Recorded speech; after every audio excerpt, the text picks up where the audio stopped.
Good morning, children. Welcome back to social science class. As we say that learning never ends, let us learn the new topics and enrich our knowledge. In today's class, you are going to learn the third chapter from Geography, Atmosphere. In this lesson, you will understand the meaning and importance of atmosphere, the structure and formation of atmosphere, layers of atmospheres like troposphere, stratosphere, mesosphere, thermosphere, exospheres. And along with this, you will learn the types of different rainfall and then weather and climate and the factors which is going to influence the weather and climate.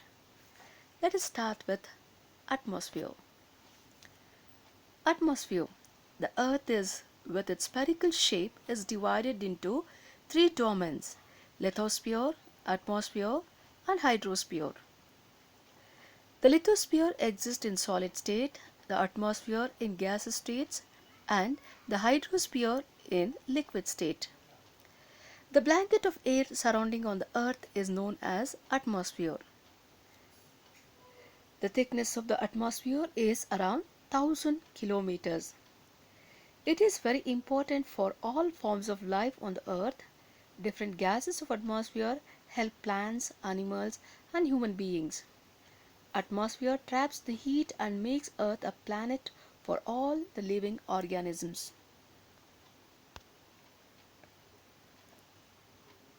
Atmosphere exists in several layers around the earth. These layers become thinner at higher altitudes. Therefore, one finds difficult to breathe as they go up. This is because less air is pressing down from the above. Half of the total mass of air is found below 5 kilometers, touching the surface of earth. It is held close to the earth by gravity. Importance of atmosphere. The atmosphere protects the earth from harmful ultraviolet rays, and not only that, it has oxygen and nitrogen, the life sustaining gases. It helps in retaining the necessary warmth on the earth and helps in the circulation of water vapor, which is the source of rainfall. I hope you have understood the importance of atmosphere. It protects earth from the harmful ultraviolet and infrared rays of the sun.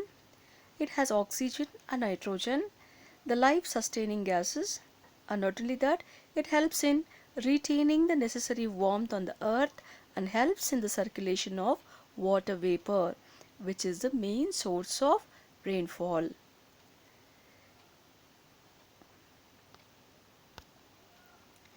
Let's come to the composition of atmosphere.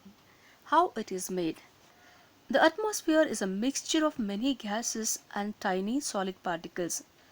A clean dry sample of air is made up of 78% of nitrogen and 21% of oxygen. Children, please remember, a clean dry sample of air is made up of 78.08% of nitrogen and 20.94% of oxygen, which is almost equal to 21%. The remaining 1% of air is made up of a number of gases, and these include carbon dioxide, water vapor, helium, hydrogen, argon, etc. Oxygen gas helps in burning and breathing. Without breathing oxygen, most living things cannot survive. That you are aware. And nitrogen, it dilutes the oxygen and slows down the process of oxidation. It is essential for all living things, but they cannot use it directly from the atmosphere. So how do we get? Plants obtain it from soil and animals obtain from eating plants or other animals. These gases are responsible for life on the earth. That's why we say that it is very important. However, they are insignificant with respect to weather phenomena. Water vapor is added to atmosphere by evaporation from oceans, lakes and rivers, transpiration from vegetation and respiration of animals. The water vapor in the atmosphere is the source of clouds and precipitation.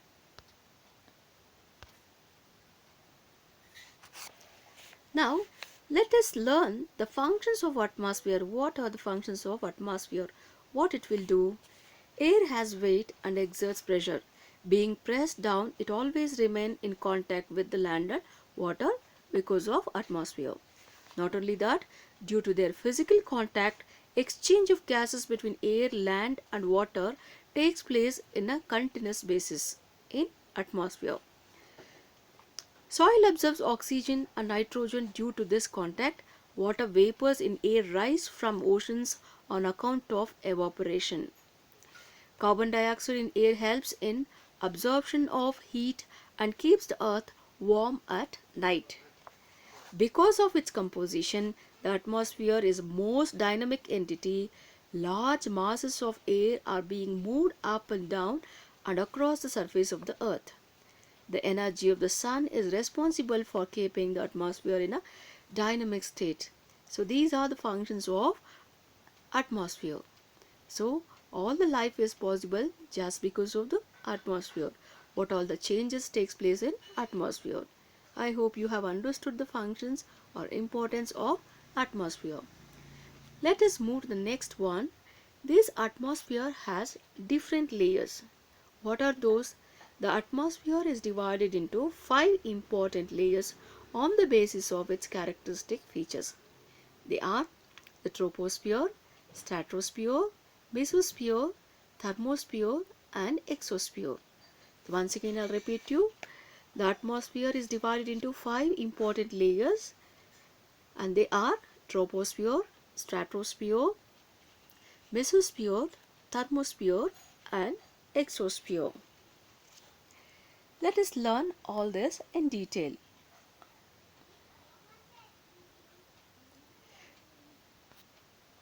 The first one is troposphere. The troposphere is the lowermost and densest layer. Its height varies from 18 kilometers at the equator to 8 kilometers at the pole. Once again, troposphere. The troposphere is the lowermost and densest layer. Its height varies from 18 kilometers at the equator and to 8 kilometers at the poles. It contains all atmospheric elements such as temperature, pressure, winds, clouds, rainfall, etc. All weather changes occur in troposphere. Let us see the characteristics. 75% of the atmosphere is found in the troposphere and its concentration decreases as we go higher from the ground level. The troposphere is also characterized by a regular decrease in temperature with altitude. This decrease in temperature is known as normal lapse rate. The average decrease is 1 degree Celsius for every 166 meter altitude gained. It is a place where all the weather phenomena takes place. Okay, and not only that, the troposphere is heated more from below than from above. The upper limit of the troposphere is known as tropopause. This is a boundary. See, upper limit of the troposphere is known as tropopause. Tropopause. And after this, we are going to move to the next layer. I hope you have understood this, children. Troposphere. The troposphere is the lowermost and densest layer. Its height varies from 18 kilometers at the equator and it is 8 kilometers at the poles.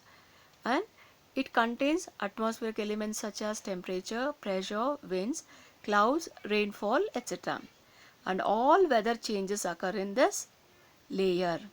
And troposphere stops at tropopause, that is the boundary for troposphere.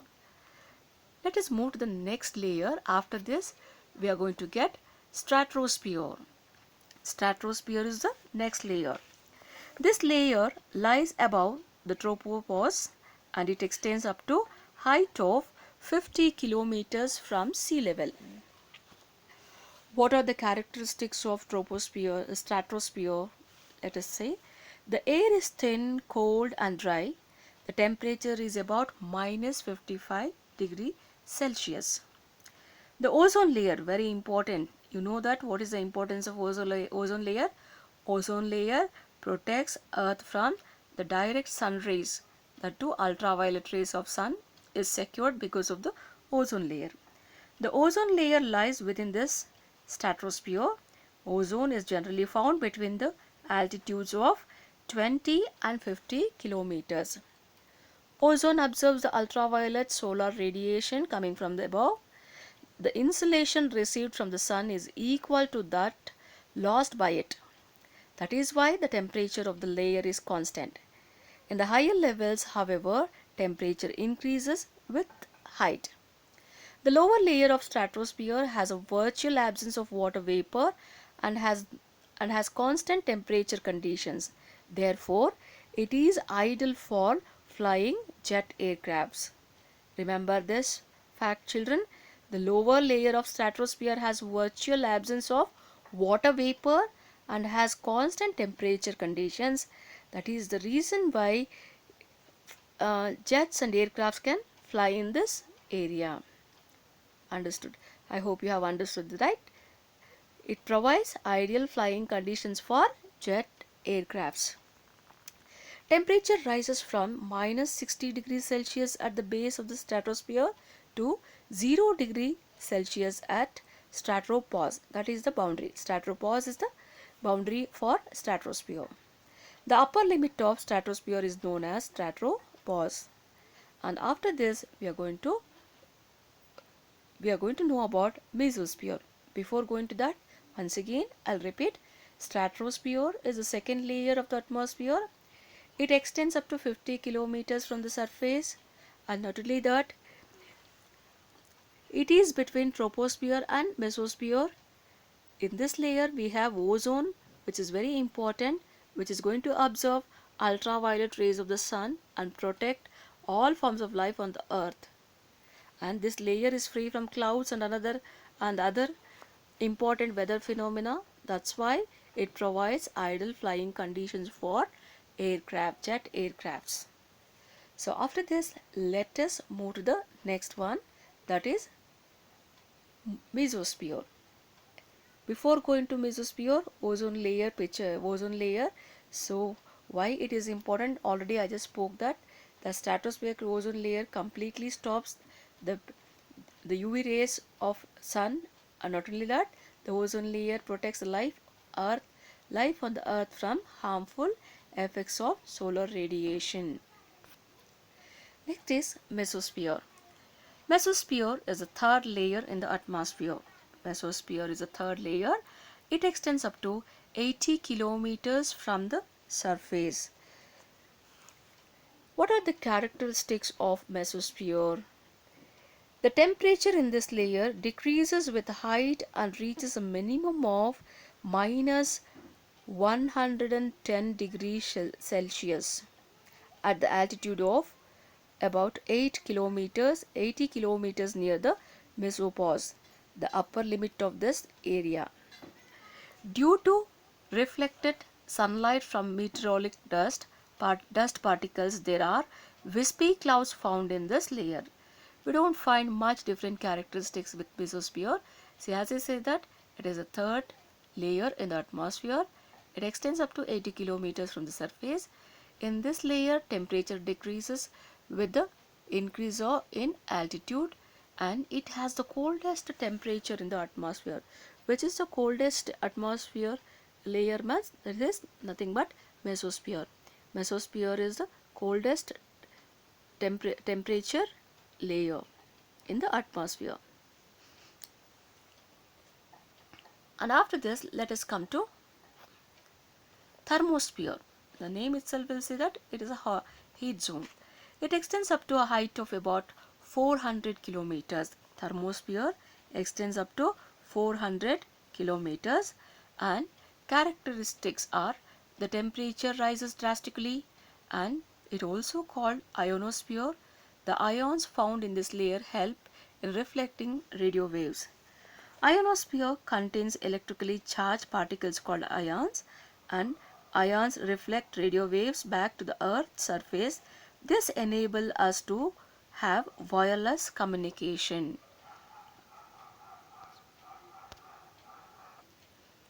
Once again, I'll repeat you. Thermosphere extends up to a height of 400 kilometers. The temperature rises drastically. It is also called ionosphere. The ions found in this layer help in reflecting radio waves. The next is exosphere, last layer of the atmosphere. Exosphere is the topmost layer of the atmosphere. It lies between 400 to 1500 kilometers above the earth. In this layer, elements of atmosphere are rare and pressure is extremely low. The main gases here are lighter ones like hydrogen and helium. Let us know the characteristics. It merges gradually with interplanetary space. In this layer, temperature increases with height. In the exosphere, density becomes extremely low. The main gases here are lighter ones like hydrogen and helium. So with this, it's clear that the atmosphere extends more than 1000 kilometers above the Earth's surface. It exercises enormous pressure on the surface of the Earth and remains indirect contact with the surface of land as well as the surface of the water on the Earth. The contact zone between the land, air and water sustains life. The survival of life on the earth depends on this contact. The atmosphere acts and influences life through its various elements.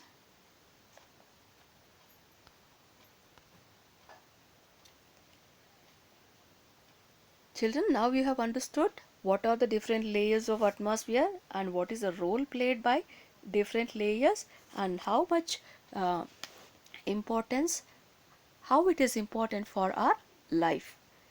So let us move to the next topic, that is nothing but after this atmosphere we'll move on to rainfall. Rainfall. What is a rainfall? Precipitation in the form of water droplets is called rainfall. The total amount of rain received on an area given during given time is measured by rain gauge in millimeters or inches. Rainfall. Do you know, children, rainfall also have different types? Yes, absolutely true. Rainfall is categorized into three types. They are convectional rainfall, orographic rainfall and cyclonic rainfall. Rainfall is categorized into three types, that is convectional rainfall, orographic rainfall and cyclonic rainfall. Let us learn in detail and know the difference between convectional, orographic and cyclonic rainfall. First, let us come to convectional rainfall. The rain caused by the process of convection is called convectional rainfall. Once again, I'll repeat you.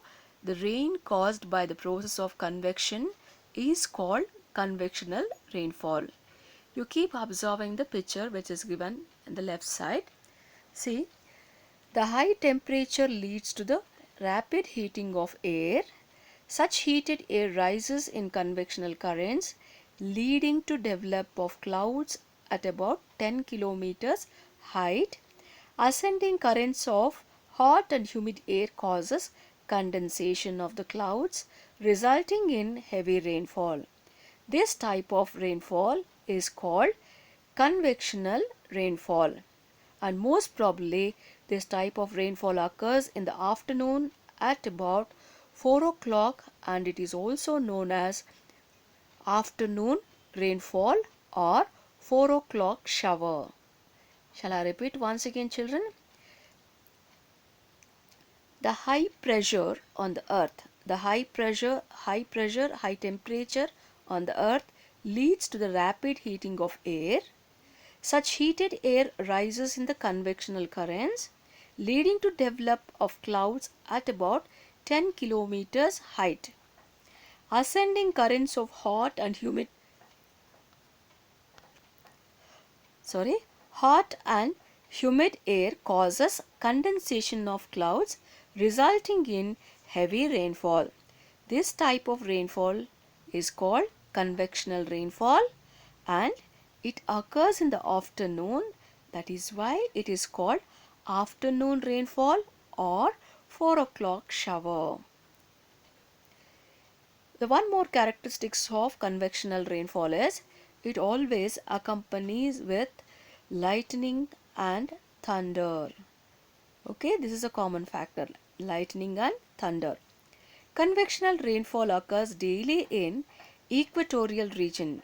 The equator regions always experience this convectional rainfall. They receive an annual rainfall of more than 200 centimeters. Remember, 200 centimeters rainfall is received in equatorial region. So, convectional rainfall not only seen in equatorial region, it is also common in tropical regions. In summer, tropical regions during summer, we are going to experience convectional rainfall. In the month of March, April, whatever the rainfall you receive and you experience, that is due to convections. Okay, convectional rainfall is common in equatorial region and also in the tropical regions in summer. This is about convectional rainfall. Next we'll move on to orographic rainfall, the next type. Orographic rainfall. Orographic rainfall is also called mountain rainfall or relief rainfall. Why it is called so? Let me explain.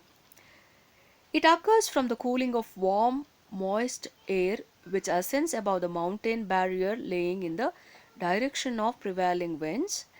The presence of mountains causes humid air to rise. The sudden ascent causes cooling of air, leading to condensation and precipitation. Since it is caused by relief of the land, it is called relief rain. Once again, I'll just explain you once again. See, relief rainfall occurs from the cooling of warm air, moist air, which ascends above the mountain barrier lying in the direction of the prevailing winds. The presence of mountains causes humid air to rise. The sudden ascent causes cooling of air, leading to condensation and precipitation. Since it is caused by the relief features on the land, it is called relief rain.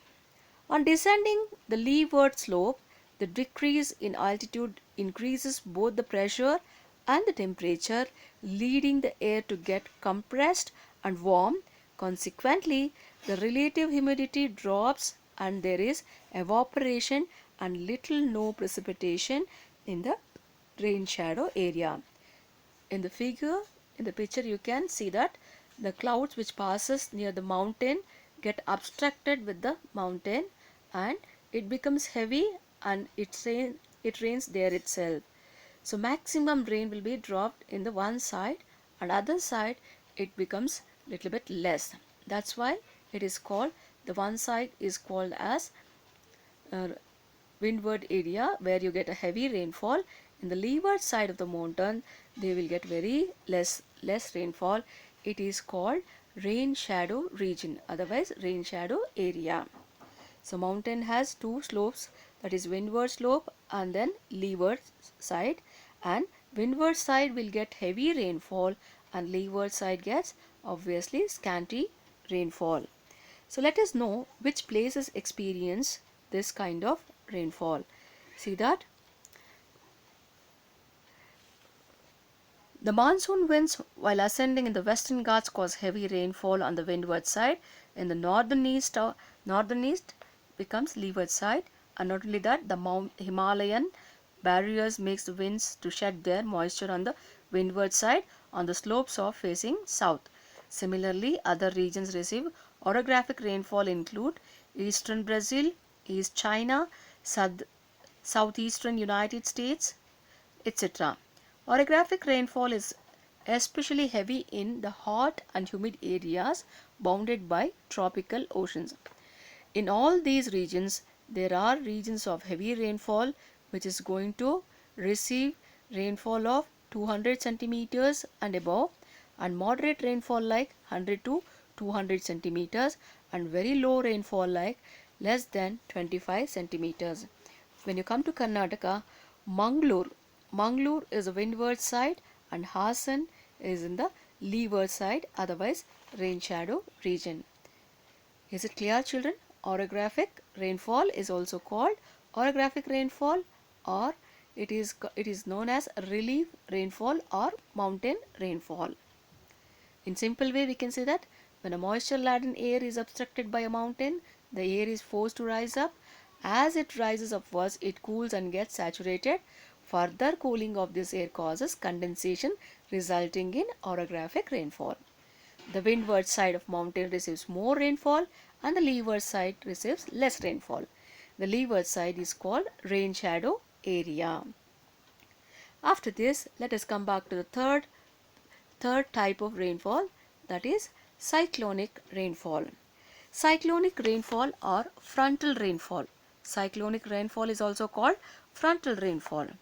This type of rainfall is due to cyclones in the tropical latitudes and depressions in temperate latitudes or the mid latitudes. Irrespective of relief or convection, it is going to occur.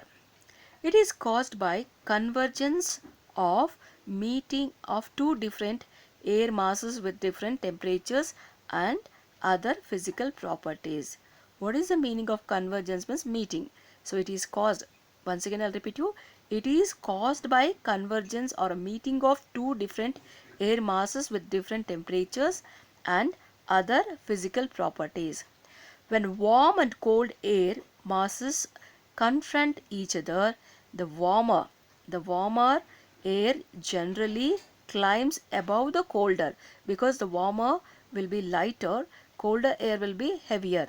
That's why the warmer air moves up and colder air comes down, and the boundary zones of these air masses are called the fronts. The rising of air is cooled while undergoing a frontal lift. This causes precipitation. Such precipitation or rainfall is called cyclonic or frontal rainfall, and it is very heavy in tropical cyclones. It is not going to stop so easily. It lasts for only a few hours continuously. The areas may experience rainfall.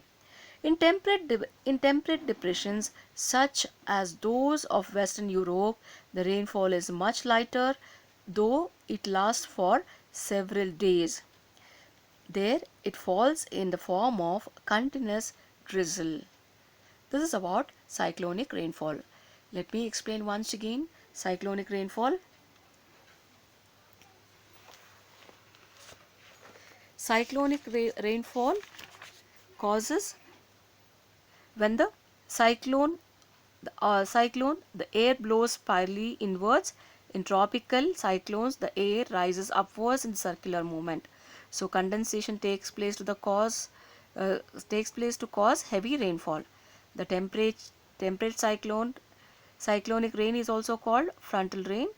When the warm air masses and cold air masses meet, the warm air, being lighter, is forced to rise over the heavier cold air.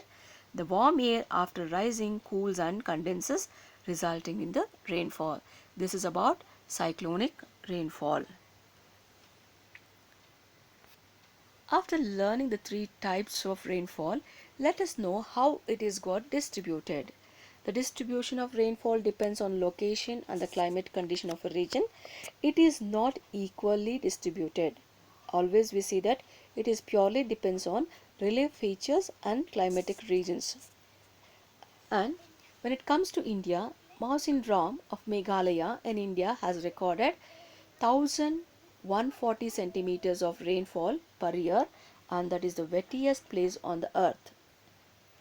After that, Agumbe of Karnataka is called Mawsynram of South India because this is the highest rainfall region in southern part of India. Next, we'll go to scanty rainfall. Royali of Rajasthan receives lowest rainfall like 8 centimeters per year. Royali of Rajasthan receives lowest rainfall, that is 8 centimeters per year, And when it comes to Karnataka, Nayakanahatti of Chitradurga is considered the driest place in Karnataka. Nayakanahatti of Chitradurga is considered the driest place in Karnataka. Due to weather changes, due to global warming, lot of changes are taking place, and we can't say that all these places are remain same for a long time. We can also find few changes which is taking place nowadays due to global warming. After learning about rainfall, let us come to the other important factor, weather and climate. Always we have a question, is there any difference between weather and climate?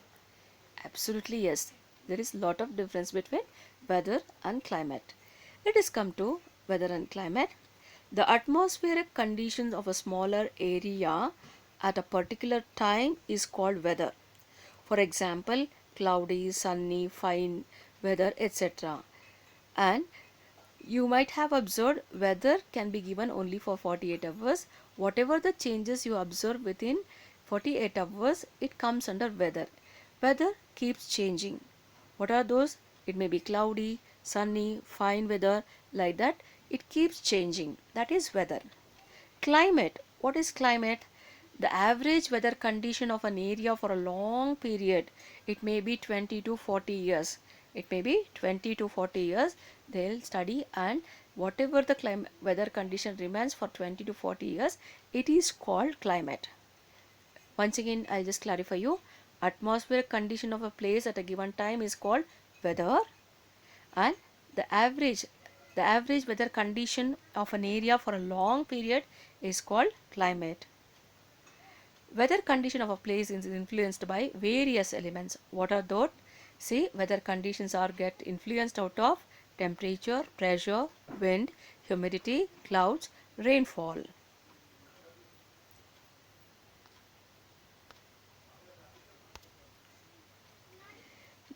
See, the scientific study of weather is called meteorology, and climate is an average condition. I said that the study of climate is called climatology. Once again, I'll repeat. See that the scientific study of weather is called meteorology, and then the study of climate is called climatology. You take an example of climate, that means equatorial climate, tropical monsoon climate, desert climate, Mediterranean climate, tundra climate. Like that we have different climatical conditions. Which are the factors which is going to affect the climate of a place? Means there are too many reasons. 8 important reasons are: it may be latitude, altitude, winds, distance from the sea, distribution of land and water bodies, and also relief features and nearness to the sea. These are the factors which is going to declare the climate of a place. So with this, we have come to an end of this lesson. Before I conclude, let me tell you what we have learned today. So today you have understood meaning of atmosphere and its importance, and different layers of atmosphere and its importance, and you also learned the importance of ozone layer.